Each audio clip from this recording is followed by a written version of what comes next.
today together to make a new recipe. It's going to be a 2-steps recipe. It will be handmade egg fettuccine with salmon sauce. So we'll learn how to make the egg fettuccine and then the sauce. For the fettuccine you need 2 cups of Italian 00 flour, 1 3/4 cup of Italian semolina, and 6 eggs. Then for the sauce you'll need 1 salmon fillet. This one was about 4 ounces, a 1/4 cup cream, half small onion roughly chopped, a tablespoon of Italian capers packed in salt and rinsed, and about 2 cups of tomato sauce. If you don't have tomato sauce ready to go, you can use Italian San Marzano. Probably a 14-ounce can is enough. And then a little bit of olive oil just to coat your pan. So I'm gonna move all the ingredients to make the dough onto my working surface there, and we'll be back in a flash. Okay, so first thing we do, we put our semolina in the bowl. Just mix to combine them nicely. Now some people add olive oil into the dough or salt. I do not do that. Up to you. If you want to add olive oil, it's usually probably for this quantity 2 to 3 tablespoons. And eggs. The actual ratio is 1 egg per 100 grams of flour. So if you have a scale that measures in grams, consider 300 grams of Italian 00 flour and 300 grams of semolina. Now these are extra large eggs. I've had a little bit of problems adjusting with the eggs flour quantity here, because the large eggs are a little smaller than the eggs we use in Italy. So I resorted that probably the extra large eggs are, the right egg technically. So try to have as much flour absorbed by the eggs as much as you can, basically, because you don't want to mess up completely your working surface. So here we go. That's almost incorporated. Then we will be putting a little bit of flour and transfer onto our working surface. Scrap your bowl nicely. And start kneading. When we made the crostata a couple weeks ago, I highly suggested not to knead too long that dough, because otherwise it warms up the batter.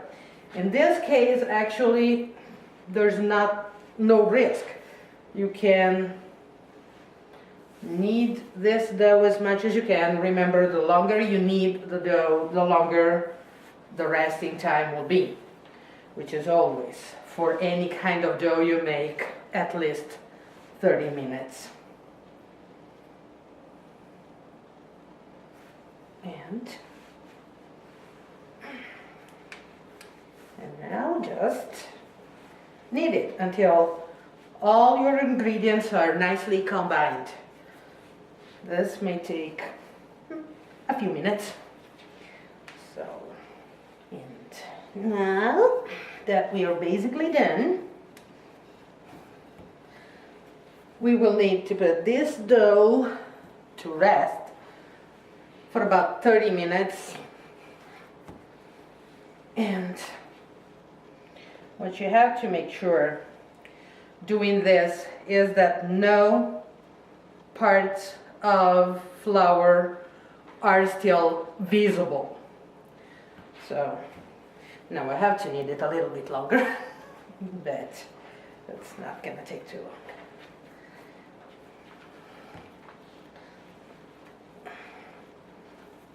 And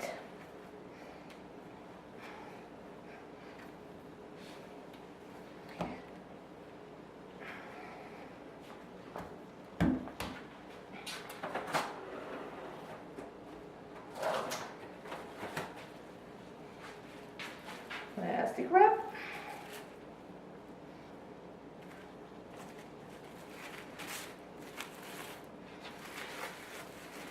And rest for 30 minutes outside of the fridge. It doesn't need to be in the refrigerator. While the dough rests, we're gonna prepare our salmon sauce. So give me 1 second, I'll be back with you. Okay, now I have switched on gas under my olive oil. It's high heat, and the first thing we do is saute the onions. Come on.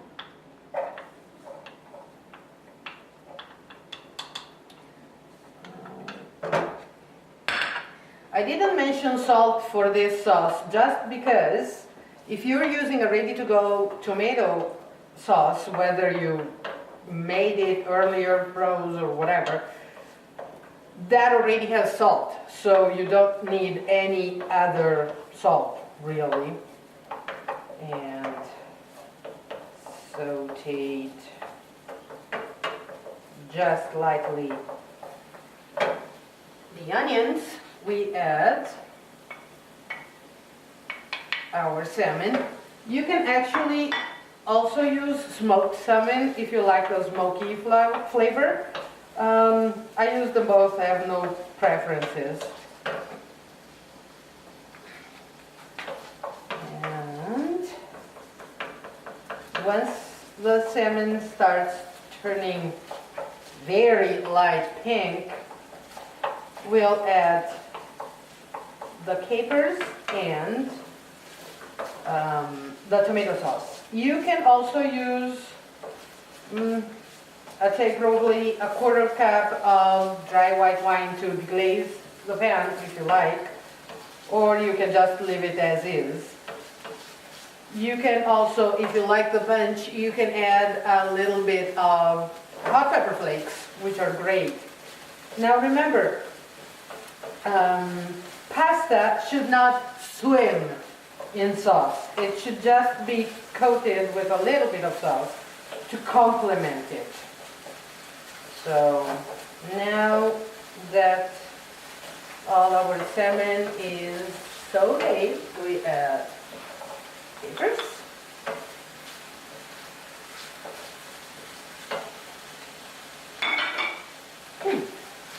And our tomato sauce. This is a very, very quick sauce to prepare. In 10 minutes it's going to be ready.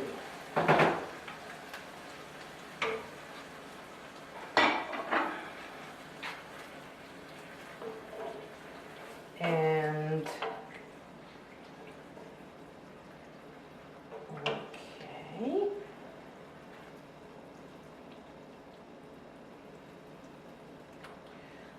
Cream is just to give the dish a kind of a pinkish color as salmon is. If you don't like cream or if you are lactose intolerant, you can really avoid it and it's not changing anything to the result, to the final result of this dish. The reason why I use capers packed in salt is because once you rinse the salt away, you really only have the flavor of capers and not brine or vinegar aftertaste. Because my tomato sauce already had herbs in it, I'm not adding any one, but you can add whatever herbs you want, whether it's fresh oregano, fresh parsley, or basil. Parsley, I would say it's the best companion for this kind of dish. And let it just simmer for a few minutes and it will be done.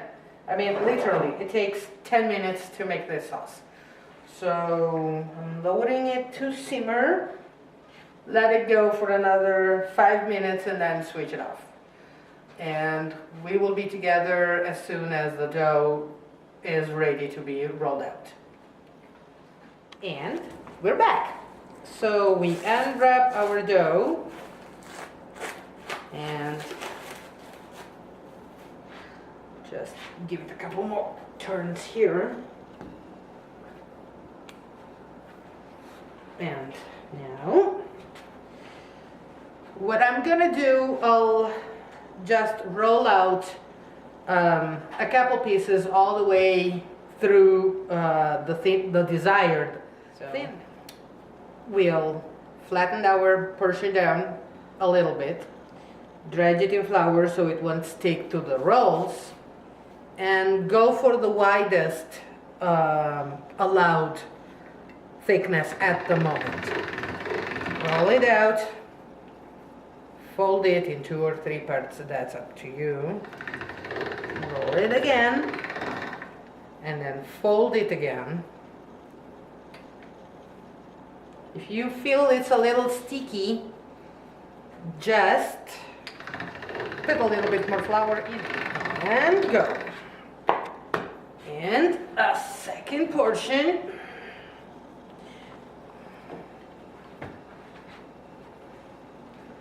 Flatten down again, flour, and roll out. You have to go through the rolls 3 times, just with the first thickness. So basically, all the other ones will only be 1 time just to thin it.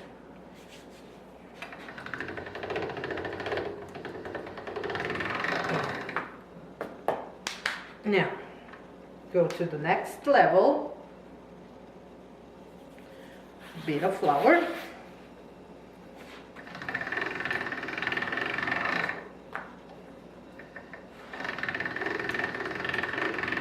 And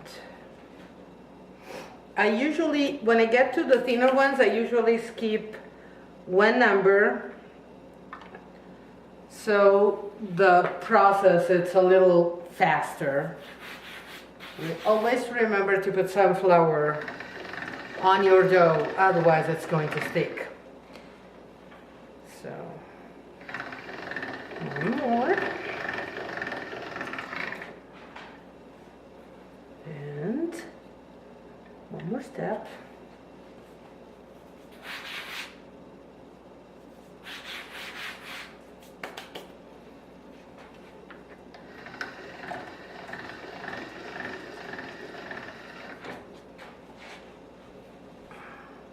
I always flip them upside down so that flour goes once on one side and once on the other. Now, my machine here has 9 steps. I'm at number 7. I'm going to go at number 8 this time to see if I like, come on, if I like the thickness or if I want it thinner. I usually like my pasta a little thick just because you taste it better. So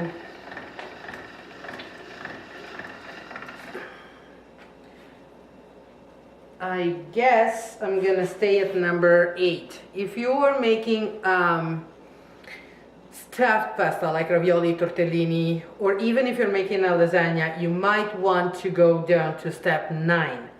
I am not gonna go there.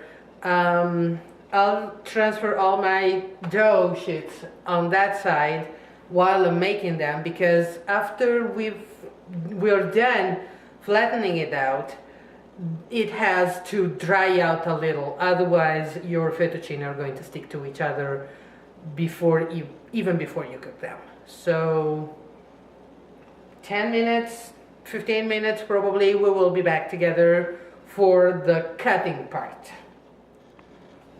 And now that we have rolled out all our pasta and it's dried a little bit, we're going to shape some fettuccine.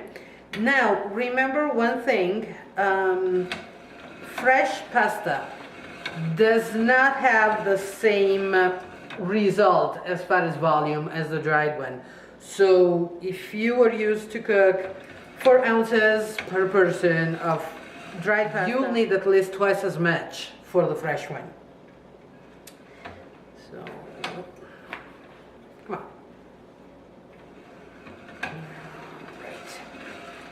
And we're going to place them onto a dish towel or a dish or wherever and let them dry out a little bit more once they are there. So I cut my pasta stripes shorter because otherwise it would have been way too long, but you can do whatever you want. You want long fettuccine, then leave it as is. You can also do tagliolini with this attachment. The dough we made is probably enough for at least 2 servings, 3 servings of fettuccine and 2 servings of tagliolini. Okay, so I'll keep rolling them out and we will get together again once they're all rolled out and we're ready to proceed with the recipe and cook them. So, see you in a little. So, we're back. I've cut all the pasta and set it out to dry a little bit more. This is pretty much half of the dough we made and the other half is back there. This could probably be for 3 people. The rule of thumb is 1 egg per person. It's always a little complicated to figure out how much pasta, how much fresh pasta to give to each one, to calculate. So this is probably about for 3 people and I have as much back there drying out. What you can do with leftover fettuccine, you can freeze them, but do not keep them in the freezer longer than a month. And when you cook them, you don't need to thaw them, you just need to make sure you have enough hot boiling water because the temperature will drop. So, water's boiling, sauce is warm. I am going to put all our pasta into the water.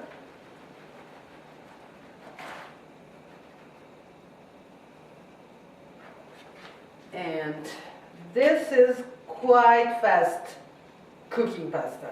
All the fresh pastas are. And the thinner you make it, the faster it'll be.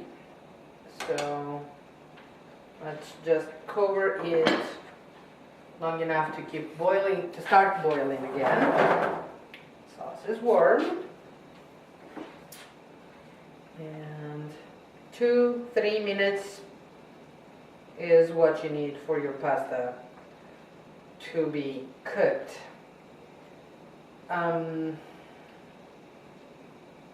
This is a pasta that requires quite a bit of sauce, meaning thin sauce. So if your sauce is too thick, you will need a little bit of water in which you cook your pasta to thin it. What I usually do, especially with fettuccine or other dried or other fresh pasta, is I pull them out directly out of the pot and into the skillet and saute them together. So the water that's on the pasta will actually be transferred to the sauce.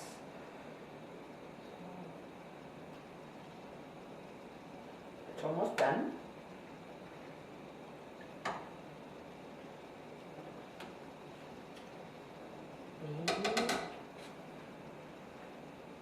Let's lower that.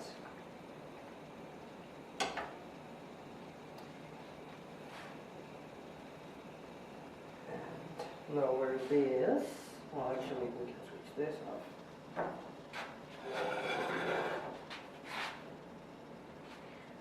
Okay.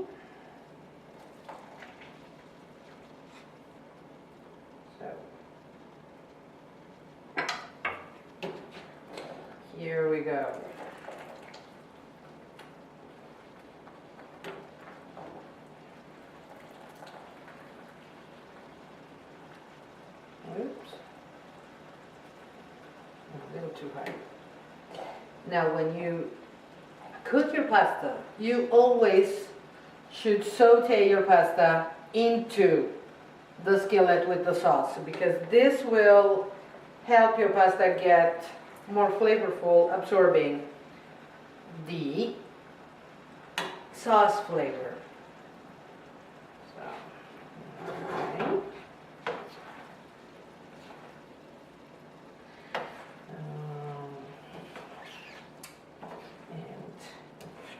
Yeah, definitely 3 people, especially with this amount of sauce.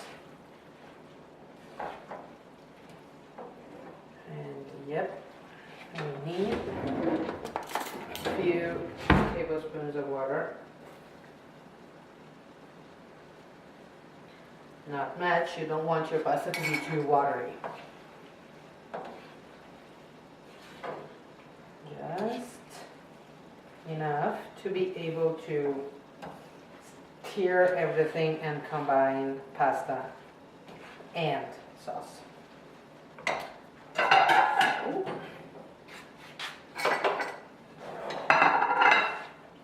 Oops, here we go.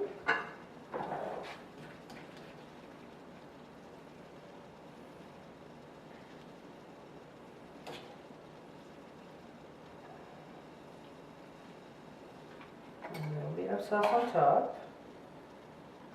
Oops. This wasn't in the picture.